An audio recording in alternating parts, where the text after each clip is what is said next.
A verdadeira história de Jó, uma epopeia da dor que virou glória. Nas dobras esquecidas do deserto da Arábia, numa terra chamada Uz, onde o solo ardia sob o sol impiedoso e os céus pareciam calados em silêncio eterno, vivia um homem que brilhava não por riqueza, mas pela retidão de seu caráter. Seu nome era Jó, ou no hebraico original, Aivob Iov, um nome que já carregava no próprio som a ideia de alguém perseguido, odiado, aquele que enfrenta a hostilidade do mundo. Jó não era simplesmente um homem rico, dono de milhares de ovelhas, camelos, bois e jumentas.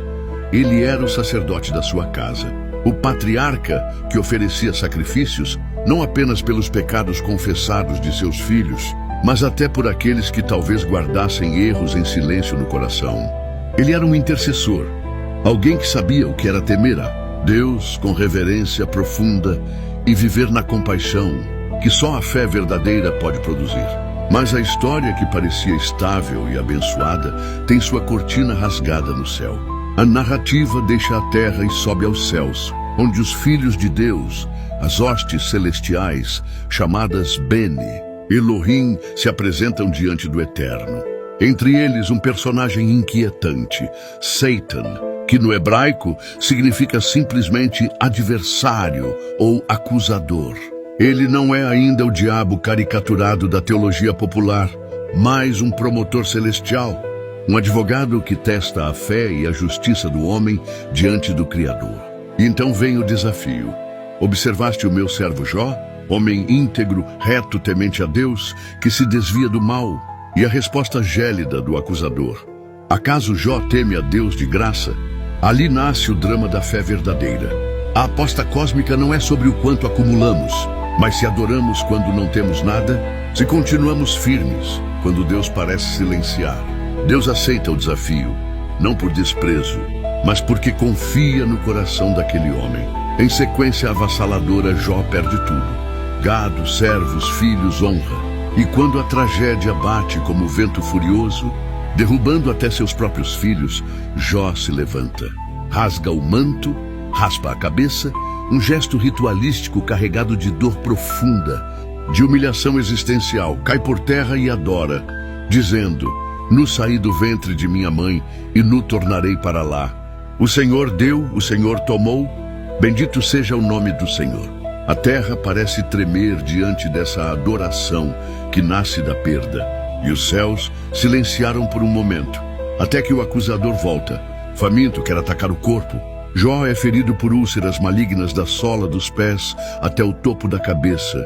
Senta-se no monte de cinzas, maltrapilho e desprezado. Sua esposa, esmagada pela dor, o provoca a amaldiçoar a Deus e morrer. Mas Jó, mesmo entre tosse e feridas, responde firme. Falas como uma louca. Receberemos o bem de Deus e não também o mal. Então chegam os amigos, Elifaz, Bildade e Zofar, representantes das teologias prontas, das respostas fáceis. Se sofre, é porque pecou. Por 7 dias, eles fazem o que há de mais sábio.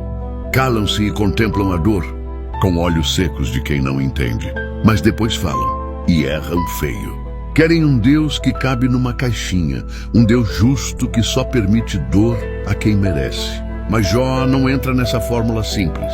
Ele chora, desespera, amaldiçoa o dia em que nasceu, grita aos céus, clama por audiência com o Todo-Poderoso, dizendo que o Senhor se esconde, que o trata como inimigo, que o fere sem razão. E Deus, silêncio. Capítulo após capítulo, o navio da narrativa afunda no luto até que surge Eliú, o mais jovem, sopro de verdade no meio da arrogância dos mais velhos. Ele diz que sim, Deus fala, em sonhos, dores e redemoinhos, e que há algo maior acontecendo. Deus disciplina, mas também redime.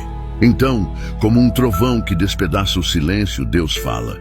Do meio do redemoinho, não responde o porquê, não explica o que Jó não pode entender, mas questiona. Onde estavas tu quando eu lançava os fundamentos da terra? Acaso tens braço como o de Deus? És capaz de prender o Leviatã com um anzol? Jó é esmagado, não pela rejeição, mas pela majestade da glória divina.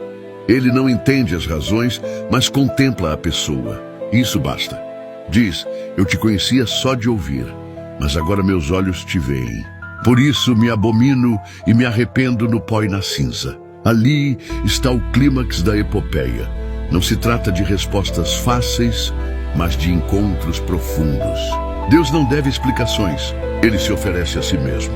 No epílogo, o Senhor repreende os amigos, aceita o sacrifício intercessório de Jó e restitui tudo em dobro.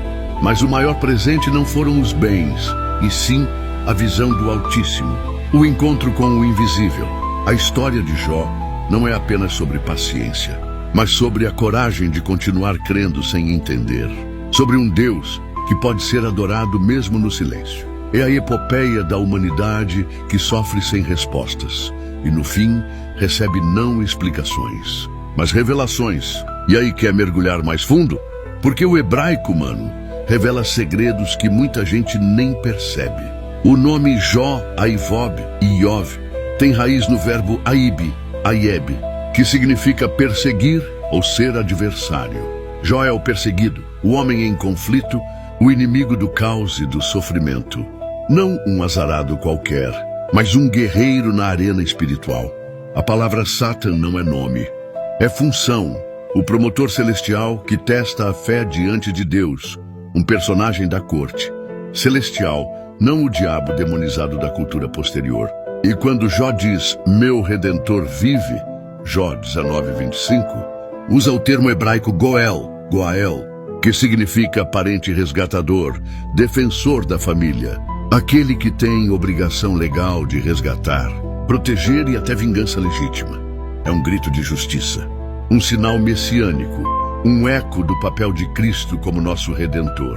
Quando Jó raspa a cabeça, o verbo é um ritual intenso de luto e vergonha, algo como desfigurar o rosto, um gesto que expressa mais do que dor física, mas a dissolução do eu diante do infinito. E o discurso divino no redemoinho fala de criaturas míticas, como o Leviatã e o Behemoth, símbolos do caos controlado por Deus, provando que a soberania divina é maior que todo o entendimento humano.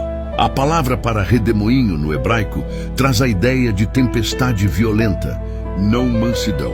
Deus não fala com voz suave, mas com poder e mistério, convocando Jó a se colocar diante da majestade divina com humildade, não para entender com a mente, mas para sentir com a alma. E os amigos, chamados Rea no hebraico, têm uma ambiguidade. Podem ser amigos verdadeiros ou adversários disfarçados, porque suas confortações são mais acusatórias do que compassivas. Até a palavra amigo pode ser veneno no sofrimento. Por fim, o verbo abençoar, usado por Jó, significa literalmente incluir as mãos em oração, um ato espiritual de invocar bênçãos, por mais que o coração esteja despedaçado.